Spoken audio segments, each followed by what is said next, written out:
রাত পেরিয়ে ভোর, মুষ্টিবদ্ধ স্লোগান, দীপ্ত কণ্ঠে জোর আওয়াজ, আওয়ামী লীগ নিষিদ্ধের।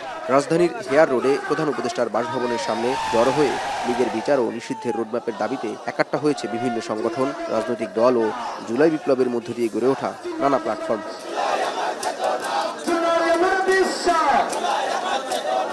ইনকিলাব মঞ্চ, জুলাই ঐক্য, আপ বাংলাদেশ, বেসরকারি বিশ্ববিদ্যালয়ের শিক্ষার্থীদের দুটি সংগঠন কিংবা শাপলা ও পিলখানা হত্যাকাণ্ডের শিকার পরিবারদের সংগঠনগুলো যেমন আওয়ামী লীগ নিষিদ্ধে একাত্মতা প্রকাশ করে অংশ নিয়েছে, তেমনি জামায়াতে ইসলামী, ইসলামী আন্দোলন, এবি পার্টি, ছাত্র শিবিরের মতো বেশ কটি রাজনৈতিক সংগঠনও অংশ নিয়েছে এতে। কর্মসূচিতে অংশ নেয়া সাধারণ মানুষও বলছেন, গণহত্যার দায়ে আওয়ামী লীগ নিষিদ্ধে আর কালক্ষেপণ নয়। এই মুহূর্তে তাদেরকে নিষিদ্ধ না করা হয় তাহলে পরবর্তী প্রজন্ম কিন্তু আর শান্তিতে কেউ থাকবে না। কারণ যেটা আমরা এখন থেকে দেখতেছি, তাদের বিচার হওয়া এখন সময়ের দাবি। অসংখ্য হত্যাকাণ্ড, খুন, গুম, সব ধরনের অপকর্মের বিচারের জন্য আজকে আমরা এখানে সমবেত হয়েছি। রক্ত দিয়ে আমরা দেশ ভাসিয়ে দিব, এরপর আমেরিকা নিষিদ্ধ আমাদের করতে হবে, এটা আমাদের প্রাণের দাবি। যতক্ষণ পর্যন্ত আওয়ামী লীগ নিষিদ্ধ না হবে ততক্ষণ পর্যন্ত আমরা এই রাজপথ আর ছাড়ব না। আমি কিন্তু কোনো দলের না, আমি কোনো দল করি না, আমি সাধারণ মানুষ হিসাবে এখানে একাত্মতা পোষণ করতে এসেছি, আমি ওদেরকে সাপোর্ট দেই। জুলাইয়ের আকাঙ্ক্ষাকে ধরে রাখতে আওয়ামী লীগের বিচার নিশ্চিতে নিজেদের জীবন বাজি রাখার কথা জানায় সংহতি জানাতে আসা বিভিন্ন সংগঠনের নেতারা। আওয়ামী লীগ নিষিদ্ধ দেশের মানুষের মূল লক্ষ্য বলেও মন্তব্য তাদের।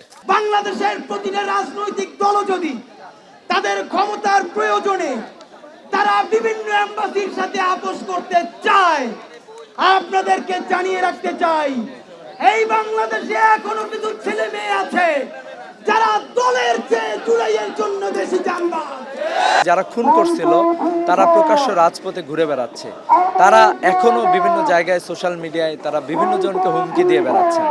এটা তো আসলে সাধারণ জনগণের জন্য একটা অ্যালার্মিং ব্যাপার। এখানে যখন আওয়ামী লীগ নিষিদ্ধের দাবি উঠেছে, কেউ কেউ এই গণতান্ত্রিক আন্দোলনকে দমিয়ে দেওয়ার জন্য ডানে বামে থেকে এখনো আমাদেরকে আটকে দেওয়ার অপচেষ্টা চালাচ্ছেন, এটা ভালো লক্ষণ নয়।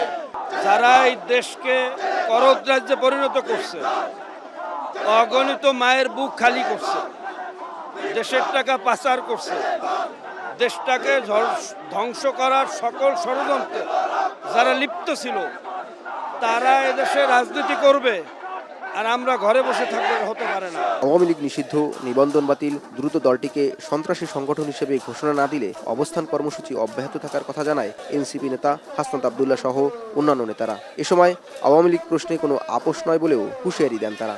আওয়ামী লীগকে হলো সাংগঠনিকভাবে নিষিদ্ধ করতে হবে, বিচার প্রক্রিয়া নিয়ে আসতে হবে। দীর্ঘ 8 মাস এখনো গণ অভ্যুত্থানে যারা জুলাই অভ্যুত্থানে অংশগ্রহণ করেছিলেন বারবার বলে আসছে, আমরা বিচারিক প্রক্রিয়া এখন পর্যন্ত কোনো অগ্রগতি দেখতে পাইনি।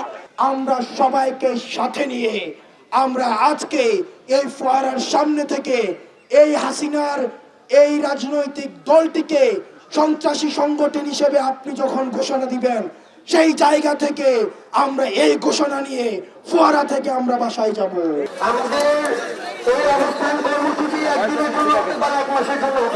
আওয়ামী লীগ নিষিদ্ধ ও বিচারের রোডম্যাপের দাবিতে ঘোষিত সমাবেশ থেকে আরও কঠোর কর্মসূচি ঘোষণা করা হবে বলে মনে করছেন অবস্থান কর্মসূচিতে যোগ দেয়া মানুষেরা। জদ মাহমুদ, এখন, Dhaka. Colour expert, George sap এবং মাইল্ড অন হ্যান্ডস টেকনোলজি সমৃদ্ধ অরিক্স ক্রিস্টাল ওয়াশ আপনার লন্ড্রি এক্সপার্ট।